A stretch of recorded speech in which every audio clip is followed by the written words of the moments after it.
Olá, povos e povas, tudo bem com vocês? Hoje, o nosso abraço poético, eu vou trazer uma obra que é muito importante nessa minha história de 50 anos. Estou falando da minha tese de mestrado que se tornou em um livro chamado Ciência e Cultura Afro-Brasileira, um bicho de sete cabeças.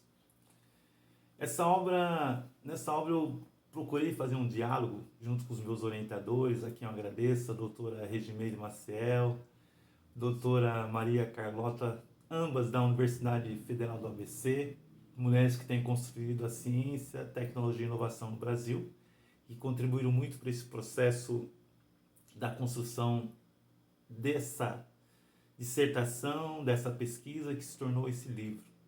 A quem eu agradeço. Nessa obra, eu procurei construir um diálogo entre ciência, tecnologia e inovação e a cultura afro-brasileira. E aí eu quero hoje, nesse nosso momento do abraço poético, fazer um dos recortes que eu trabalhei nessa cultura, que é a relação entre ciência, tecnologia e espiritualidade, que é um tema que tem me perseguido nesses 50 anos.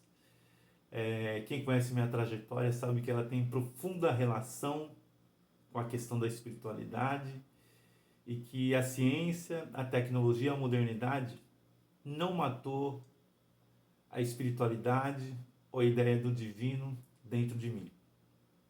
E esse eu acredito que é um dos motivos que me fez chegar até aqui como eu tenho chegado.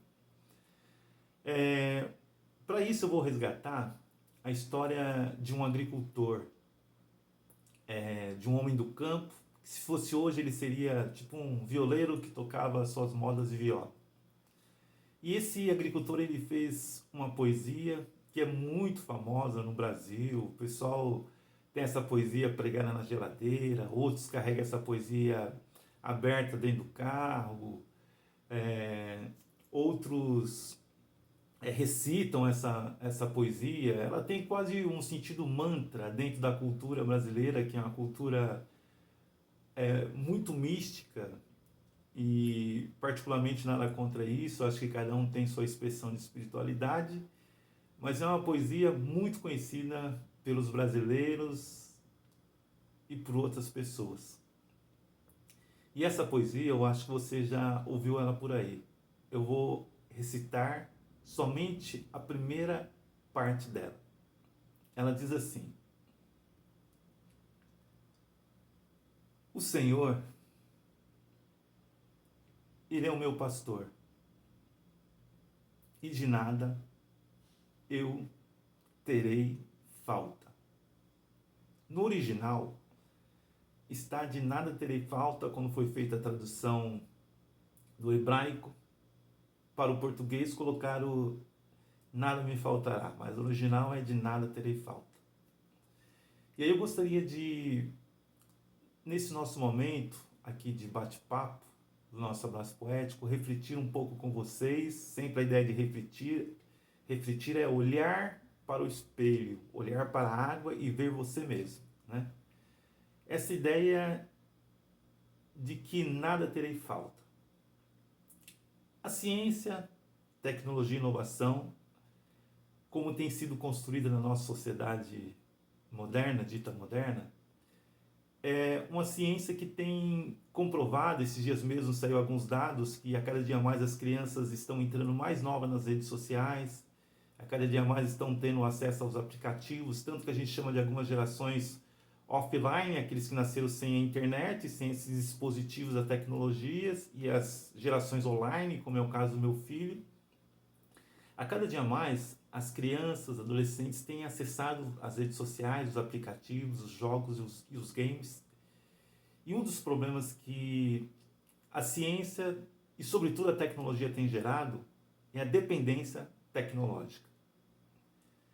E quando eu falo de dependência tecnológica, eu não falo só em relação à criança, adolescente com os games, mas falo também, por exemplo, de uma outra dependência tecnológica que eu trabalhei muito no livro Ciência e Cultura Afro-Brasileira, que é a dependência tecnológica construída pela ciência por meio da medicina. Hoje, nós entendemos que muitas pessoas precisam sim usar os medicamentos psiquiátricos e não temos que ter nenhum preconceito sobre isso, porque esses dispositivos, aplicativos, métodos e recursos da tecnologia estão aí para ser usados para a nossa qualidade de vida. Mas nós temos que acender uma luz vermelha quando nós começamos a achar que por meio da medicação nós iremos encontrar a felicidade. Nossa sociedade se recusa a não ser feliz. E pior ainda, ela acredita que nós temos que ser felizes a todo tempo e que não pode existir nenhum momento de inverno, nenhum momento de outono quando as folhas caem. E aí eu gostaria de fazer algumas perguntas para você. Tudo aquilo que te faz falta pode se tornar dono de você. E o maior desafio para a gente lidar com as tecnologias, com os recursos da ciência e da inovação, é a gente até precisar, mas não depender dessas coisas para ser feliz.